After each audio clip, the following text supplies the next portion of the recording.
Back at the bench, so a little progress.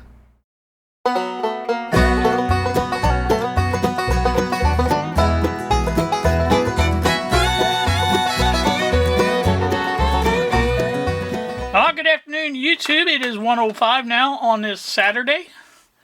I am at the bench. Yes, I am. My boo-boo on my finger is healing from the nibbler. That was a good one. The nibbler.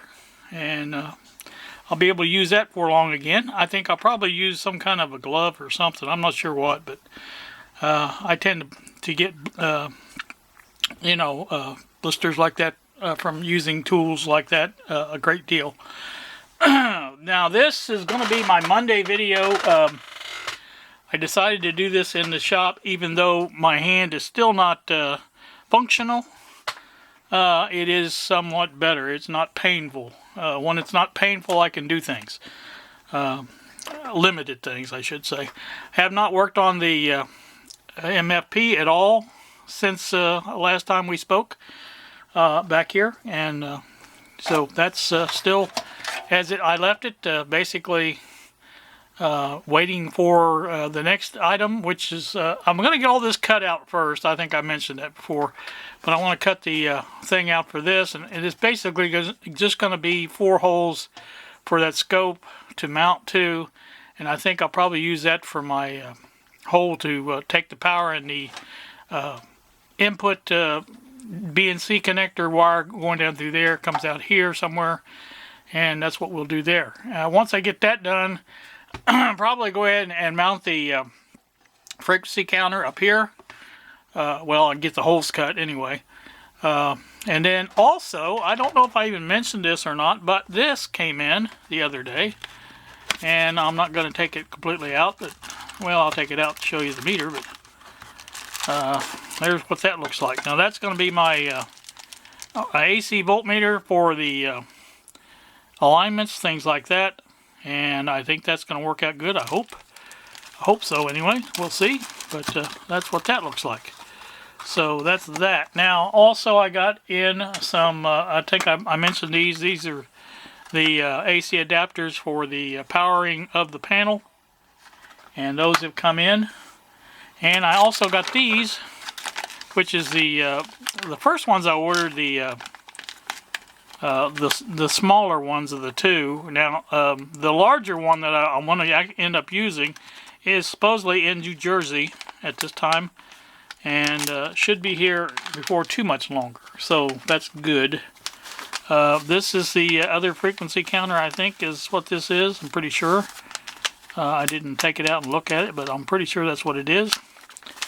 And according to the numbers anyway. So, alright, that's that. Now, what I've been doing, you know, when you can't do much else, you tend to do things that you can do easily. And I have been sitting in my chair a lot. And as such, I've had time to think and do things that I normally probably wouldn't be doing. One of the thought processes that goes on in my head, anyway, is the deal with the... you guys may recall, I took the Heathkit C3 capacitor checker, or condenser checker, whatever you'll call it, down to its barest forms. Basically, it was the same as getting a new Heathkit and putting it all together and stuff like that. And that was a fun project. Now, after I did the project, I didn't actually use it that much, but still, it was a fun project. So, at the same time, you guys may recall, I was doing a VTVM at the same time, a Heathkit IM 28. I think it was IM28. I think that's the number of it. And I had gotten quite a ways down the list of things to get that down to its bare minimum. And I wanted to rebuild that. And so one of the things I was doing while I was watching some of the old videos from the Heathkit C3 rebuild, I thought, you know, I just happened to come across those and I started watching those, and I thought, man, that's a project I really, really wanted to do, and I still want to do that. And So there's another project that I kind of like to get going here, get on. Obviously, it's not something on the top of my list, but something again that I do want to get to, and I hope to get to. Now, I have not been able to find that project as of yet. I've looked around in my boxes, and you guys know me, how I have my boxes all over the place, and none of them seem to be what I'm looking for. Now, up on top of the cabinet over there, the long, tall black cabinets that I put in here is some, obviously, some Heathkit VTVM stuff on top of that. That's maybe where it's at, but I can't really get to it right now. I've got too much in the way, and I can't get to it. So, this video is not going to have any work being done on it today. So, you know, that's pretty much it on that. Just going to be talking again probably, but that's better than nothing, I guess. At least we're in the shop. We've made it this far. I mean, you know, this is a step in the right direction, I guess is what I'm saying. But now, for the new project that I'm speaking of, the radio, hybrid radio project, I need to get this done first, because I'm going to need the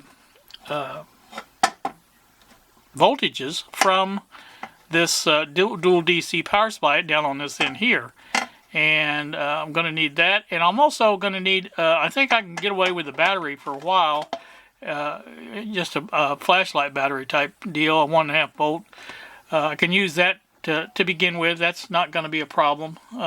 Just that one little tube's all I got to power, and I think that's probably what we'll do for that one. But eventually I want to get the BK970 in here. That would give me the other smaller voltage that I need. I think it goes down to about 1.5, I believe, on its panel. So you know, that's some of the things I'm working on. Like I said, I want to get this done. What I'm thinking about doing. Let me point this out real quick. You guys know I don't do anything real quick. Is to get all the holes cut that I want to cut in here. In other words, get everything so I can mount everything that I want in here like that, and get it all cut. And then I'm going to put the dual DC power supply in first. That's going to be my first order of business, to get that all in and working. Once I get that in and working, the next thing will be the DMM. It's probably workable just like it is. So, you know, it probably would work just fine, other than the power, to work just like it is. So, you know, not going to worry about that too much. I want to get that signal tracer that Don built, the Restore radios, the one I bought the parts for, the little probe, metal probe box and things like that. I want to get that done. And also because initially my first order of business on the hybrid radio is to get the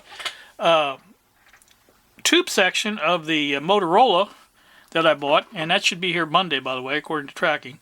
I should be able to get that, or hopefully be able to get that down to a workable solution, and I'll need of course I've got the BDST, I could use that too. But I mean, I wanted to kind of test that out on that, because I thought that would be a good one to test it out on. But I like to get it down to a workable front end, and I should be able to hook up a signal tracer to that first IF and get basically a tunable radio out of that just from that point on. I think. That's what I'm planning on doing, and I'm hoping that will work out. If it does, I'll be happy. And once we get that much of it, we can go from there on the rest of it. On the GE, as I said before, I want to take and just remove a capacitor on each end of that IF, basically, eventually, and maybe repeat or reproduce that IF in another kind of on a board like I had outlined on my rules and stuff. Get one of those little boards, and that's what I want to do with the RF stage too. I've got the tube socket mounted on one board. I can't remember if it's one of the ones that I need, but that would work to get that front end on that, and just hook up the antenna to it and go from there. So thinking about that, and you know, like I said, all the other stuff going on. Like I said, at least I feel like doing this, and that's been a good, a good start, I guess, to it. But anywho, that's what I'm up to and what I'm kind of looking at doing, and hoping this thing will be usable by next week, hopefully. Actually, I had a pretty good day yesterday with it. I had the this side here. Side here is the one that's sore right now, and it started out over here, and it was in my wrist for a while, and now it's pretty much gone out of there and went up around through here, and now it's here. Also, I have started on a regimen of tart cherry juice extract or concentrate, whatever you want to call it. And that's supposed to be 1 ounce a day, 1 ounce, I should say twice a day, for whatever time. And right now it's going to be, I'm going to try it, but I'm going to have to find a better source for it because it's a little expensive. The only place I could find it was online, and I think it was $20-something shipped to get that here, and that's just a 32 ounce, so that would be 16 days. So I need to get that a better source for that, a cheaper source, I should say. I tried to find it at Walmart. Now they've got the tart cherry juice, but that if you drink just the plain juice, you have to drink 8 ounces a day, twice a day. So that kind of it's probably going to be costing at least as much or more, because those weren't that cheap anyway at Walmart. So. But I'll be looking, checking it out. But anyway, this is something I wanted to try. After Steve, he's the master, gave me a comment on it. I checked it out online, and sure enough, it is a valid, I guess, homeopathic, for lack of a better term, remedy for gout. And so I've got that going, and I'm going to try that and see if that will help. So I've already I took some yesterday when I got it, and I've taken it today once already today. I'll take it again probably sometime in the evening, and then we'll go from there. But it's very, very, very tart, especially in the concentrate. Now, it's a thick type of liquid, and like I said, it basically take it like a shot of whiskey, just straight up and down. And that's pretty much how I've been doing it. That's not too bad that way, but it does make you pucker a little bit. So, I'm willing to try anything, though, because I hate having this happen to my hand where I can't use it, or any joint for that matter. It doesn't matter if it's just my hand. But like I said, it's something I'm trying to conquer. And once I get it conquered, then I can get back to all of this and have some more enjoyment in my life. But I wanted to explain about that VTVM. I've got a guy, and I'm not going to mention his name, but he's looking for a VTVM and a RF signal generator. He's wanting something at a reasonable cost. Now, I understand that. I've been in that boat, believe me. And so I'm trying to look for something like that for him. And if any of you guys have any suggestions, please leave a comment, because I wanted to pass those along to him.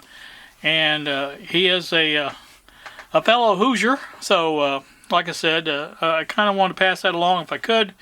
And so I'd be happy to hear from anybody that's got something like that. And I have that extra Heath kit. I forget the name of it, or the IG-102, I think, the little RF signal generator. That I got 2 of those, and I wanted to keep the one because it's kind of unique. But the other one, I'd probably be willing to part with that at a reasonable cost. So that may be one of the items. But then, like I said, I needed a VTVM. I really don't have anything except for those ones I wanted to put together. I've got a couple of IG or IM13s to use for parts, and then that IM28 that I want to rebuild, and I want to get that done. I like to get that back together and get that usable if need be. So. Alright, I think that's going to do me. I've talked long enough, almost 15 minutes. You guys have a great day.